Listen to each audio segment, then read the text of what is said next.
Okay, guys, sorry about that. My son had to use the restroom, and when those kind of things come up, well, YouTube streaming has to stop. So I'm back. I forgot what I was talking about. I don't know how many. I guess it's gonna be a second video, different video. Sorry about that, guys. You guys think I'm crazy? That's the problem with streaming, right? Is things come up.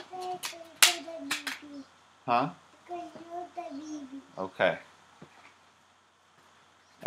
So yeah, so that happened. All good. Okay. So Michael asked, in terms of sales, do you find CDs to be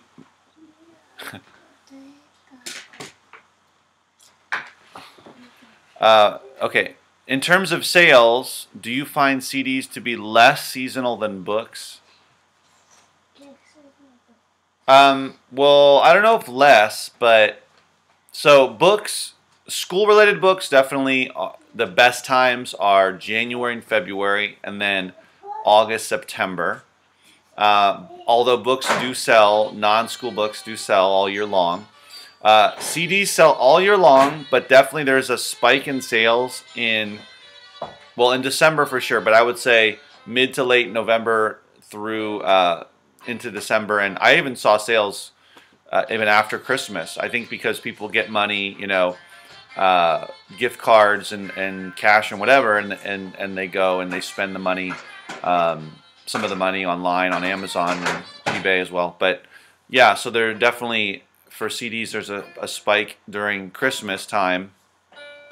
In my experience of selling CDs for a couple of cycles now, but they do sell all year for sure. That was the thing that I really liked about them, is the more I sent in, and I mean it's similar with books, but the more CDs I sent in, the more sales I got, no matter what time of the year it was, even during the summer or whatever. My CD sales were pretty steady, but last year for sure I sold more in December for sure, but November, December, than other months. But again, if you build up your inventory, then you're going to see more sales regardless of the month. So Michael asked how many eBay listings.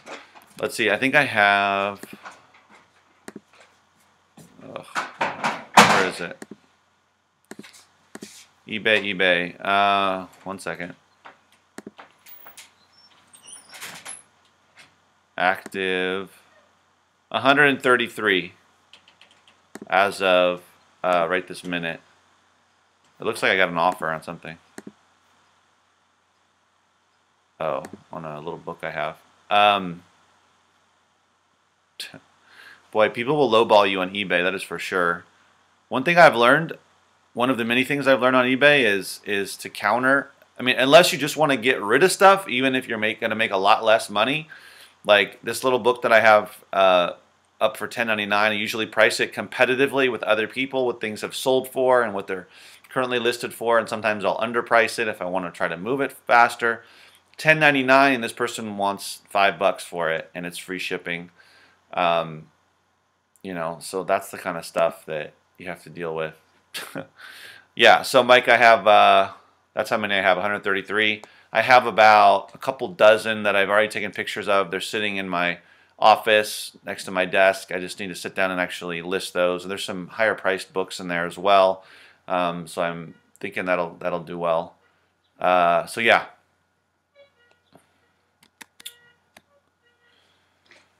Okay, if you guys have other questions, I'd love to chat about whatever. If it's got to do with CDs or whatever you think might be interesting to talk about. Definitely let me know, ask me questions. That's what I really like about streaming. And what I would like to do with streaming is to have sort of a an overall topic. We can talk about whatever, but an overall topic so that I can kind of keep talking about it, or hopefully be interesting enough to you guys to keep you guys engaged. Yeah. So I'm just slowly. I made another video a while back in the storage unit of me sorting through DVDs. So that's kind of what I'm doing here, but with CDs. And I'll just kind of keep talking. And if I run out of things to say, I'll probably cut it short. I have to go pick up my daughter in about 15 minutes from school, so that'll be the end of the video at that point anyway. But yeah, I'd be interested to know how you guys' fourth quarter is going with whatever you're selling, whether it's, you know, books, CDs, vinyl. I'm sure some of you are doing eBay or selling other stuff. Maybe you got into, you know, retail arbitrage or whatever, which has never really been my thing, but I know that's what a lot of people do when it comes to the fourth quarter. But definitely, you know, having done eBay now since April, at least done it, well, yeah, done it at all, really. I hadn't done eBay at all before April this year. It's definitely, I can see the advantages and disadvantages, and the negatives and positives, etc., of both of them. And when I do eBay, I enjoy not having to send items away and pay for inbound shipping and all that stuff, and have to. I don't really worry about it, but have to, you know, possibly worry about an item getting damaged, getting lost, that sort of thing. And also, I really enjoy the much lower fees on eBay, where with Amazon, you know, I'm looking at anywhere between like 30 to 50%, in that range roughly, depending on how much the item sells for, or how low it sells for. You know, a $10 item CD versus a $60 CD. But you know, with eBay, it's less than 15%, more like 12%, 13% between the eBay fee, the final value fee or whatever, and the PayPal fees are really nice, but you know, there's more work involved than on the other side. So it's, you know, you got to take pictures, and with Amazon, I can just, I mean, usually most of the items that I list, the books and CDs, they have barcodes, so I can just use my scanner and just scan it right into the listing software that I use, Reseller List, and I can do it really quick. I can list like 100 items pretty fast, unless there's something in particular or something that slows me down. But in general, it's pretty quick, and then I can just get them out. So that's the great thing about it. And then also, once I ship off the items to the warehouse, Amazon takes it from there, and it becomes like the semi-passive side of the FBA business, where they handle everything. Basically, you just have to handle repricing, and if a customer contacts you, which they usually don't, but sometimes they do, and usually you just direct them to call Amazon if they have some sort of issue. So you know, it's kind of like there's positives and negatives to both sides. I mean, I wish the fees weren't so high with Amazon, but you know, you can still make great money selling books and CDs if you can do it, and vinyl, and well, those are my main things. If you're able to sell DVDs, that's another thing too. You can do that. Okay. Michael asked, do you ever do eBay/Amazon arbitrage with textbooks? No. You mean like flipping, like eFlip or whatever the other softwares are, programs are? I tried one of them a while back and didn't have success with it, but oh, thank you, Gary. Gary's heading out. I'm a natural, apparently. Thank you. Do you ever do eBay, Amazon arbitrage? Okay, so I tried it, and number one, I wasn't very good at it, so maybe it was because the software was newer, I didn't really know how to use it well, do the research, I don't know. But I didn't find very many profitable books. But the other thing, I just didn't like sitting at my computer and finding a book, buying it, waiting for it to get here, and then turning around and sending it back into Amazon FBA. So no, that wasn't my thing. I prefer to actually physically handle and find the stuff, find the CDs, find the books, and deal with it myself versus looking online for them. I did buy a while back. I would buy some video game lots on eBay and then resell them on Amazon. That was pretty successful, but again, not my favorite thing. I don't know. The reason I like this business is because I like to deal with the actual products myself and not have to buy them online and then wait for them to get here. It's not as satisfying. That's just me. But you know, some people enjoy it because they make great money at it. They like to sit in front of the computer and do most of the work in front of the computer. I don't like that. Most of the work I do on the computer is listing. So for Amazon, it's listing or doing research, and for eBay, it's listing as well. So, but most of it is not in front of the computer. You know, looking at sales and that sort of thing too. But yeah, most of it is not. It's going to pick up 2,500 CDs, putting them in the car, bringing them home, taking them out, sorting through them, all that stuff. So yeah, I don't really. I didn't have that much success with it in terms of the merchant fulfilled to FBA flipping, but I know a lot of people do it, and there's people that are making great money at it because they figured out how to do it. You know, they figured out how to find a book for I don't know, $5 to $10, and then resell it for 60, 70, 80, $100 because they buy them from these big, you know, big booksellers who are just trying to move a ton of product at the same time, or a lot of books quantity versus, you know, trying to go through them and sell them FBA or whatever. But no, it's not my thing. But if you find success at it, great. Because I know I see in the Facebook groups there's a lot of people that, at least seems like there's a lot of people anyway, enough people to keep those softwares up and running, programs up and running, and people making money off of them. People are having success with it. Oh, Barbara asks, what percentage of Amazon listings are merchant fulfilled? Let's see. So I have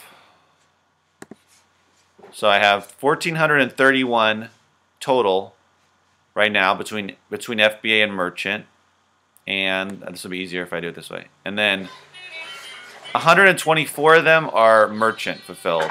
So yeah, it's a much higher percentage of FBA. So FBA is 1,300 right now. Wow, 1,306. So I've been selling a lot. My inventory is going to drop a lot here in December, which is great because I want to make sales, and then also in January because I'm going to sell a lot of, well, a good amount anyway of books that I sent in for back to school. So yeah, so I don't know what that is percentage-wise. That's pretty high percentage-wise FBA. I mean, merchant is like, I don't get a ton of merchant fulfilled sales, but they trickle in, and some of them are higher priced. So most of them are CDs. I also have about a couple dozen books that I've listed. I've sold a few. I sold one that was a nursing book I sold it for $21.95, like the day after I listed it. So, you know, stuff like that happens. But I like to do the CDs on merchant fulfilled because I find there's less competition, and what do you call it? They're smaller, easier for me to store in the house here in the shelf. I did find this one kind of cool book in a Gaylord, something about advanced private equity term sheets and Series A document, blah blah. So it's like for securities, and the date is 2004, but it's sold a few times. There was only one other person on the listing. They're still on there for $3,000, and I listed way under that for about $1,000 to see if anybody would buy it. Not yet, but it's a rank of 4.5 million. So anyway, I find stuff like that. I'm gonna slowly lower that price and see. But it has sold for hundreds of dollars for sure. Anyway, that was random, but yeah. So where am I? Where are the chat? Yeah, so it's a low percentage of merchant fulfilled, less than 10%, I guess that would be. But I really like to find the CDs, the or the higher priced CDs. I'll list CDs merchant fulfilled that are lower priced. Sometimes if I feel that it'll sell, if I can undercut some of the other people. I mean, I'll sell a CD for $4 or $5 merchant fulfilled and still make some money off of it.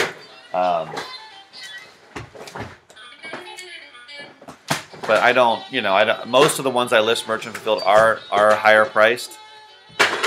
But yeah. Whoa. Yeah, so sometimes you come across these CDs where it's like the barcode is kind of fuzzy. I don't know if you can see it. It's really tiny. I don't even know if it'll scan, but there's no artwork on the front, so. And I mean, that's just, they've photoshopped a gun in there, like a rifle. I don't know. So yeah, I'll probably just put that. So what I do is I put, I'll just create a stack of loose CDs, and I'll keep adding to it because I have another stack in the garage, and another one over here on the table. Oh, okay. This is busted up. So I can't keep the case because it's all got cracks. I usually don't like to send out CDs with cracks. But anyway, I'll make a stack. And then I sold like 500 loose CDs for like $50 or so on eBay. And those were CDs I've been putting together for a while. So yeah, so sort of my process is I look to make sure there's a disc. That's the other thing. You got to make sure there's a disc. Like, you can't just assume that there's a disc, even if you shake it and you're experienced and whatnot. Sometimes it might sound or feel like there's a disc, but there's not, or it might be the wrong disc, or the disc might be messed up. Like this one I picked up, I bet you there's no disc in here. There's no disc. I can tell just because of the weight. It's light. It's too light. Andrew Lloyd Webber. So there's no Andrew Lloyd Webber. It looks pretty, yeah, doesn't look like it has a crack. So I can keep this. So I end up having replacement cases.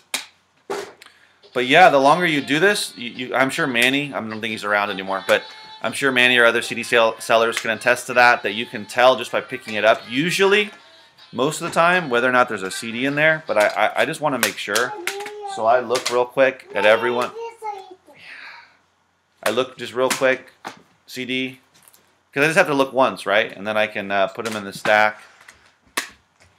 And I'll know that when I scan them, I don't have to look in and see if there's a CD because I already did that part of the process. And if it's good for Amazon, then I can just put it aside for Amazon. Like this one, you hear that? You can kind of hear it rattling around. It felt like there was one in here. It wasn't quite light enough. Another thing I do is I put little. I'll put little Post-its. So this is my process, right? So check to see if there's a disc. Make stacks. Barcode, so I can scan it. Non-barcode, I have to look it up manually or use the Amazon Flow, the scanning app, and look those up. And I just went through a pile of CDs with no barcodes, and the majority of them I was able to sell, which was kind of crazy. Between FBA, Merchant Fulfilled, and eBay, I was able to. I'm going to be able to sell a lot of them, most of them. So that just kind of attests to the reality of no barcode doesn't mean that it's a waste of your time. That it's worth looking up, whether it's a book or a CD, especially if you've been doing it a while and you kind of know what looks good and what's probably going to sell. So then I make the piles, and then I'll go through them and I'll scan the ones with barcodes with my scanner. And I'll have my phone here, and I'll just scan away with FBA scan. Excuse me. And then if it's FBA, I'll put a Post-it on it. I'll put the price that I'm going to sell it, the condition, If it's a merchant fulfilled, I'll put MF, and then I'll put that in a different pile. If it's eBay, I'll just put the price, and then I'll put bin usually, you know, buy it now. And then I usually do free shipping on those. And then so when I go back to list the CDs, I just, as I scan them in, I'll just put the price. So the only thing I do is I scan it. Most of them are in good condition. Sometimes very good, but that's not that often with me. I don't have brand new cases, so I don't do that. But I don't have any cracks, so I don't have to worry about putting, oh, well, this CD has a crack, because I just make sure before I put them in the FBA pile that I've replaced the cases with any cracks. So the condition notes are the same. And then what do you call it? I'll just put in the price, and everything else is pre-filled in, right? So everything, the source and the SKU and where I bought it from, the date I bought, etc. So that's all within the software, and then it'll tell me which warehouse it's going to. And luckily for me, I've been going to the same warehouse.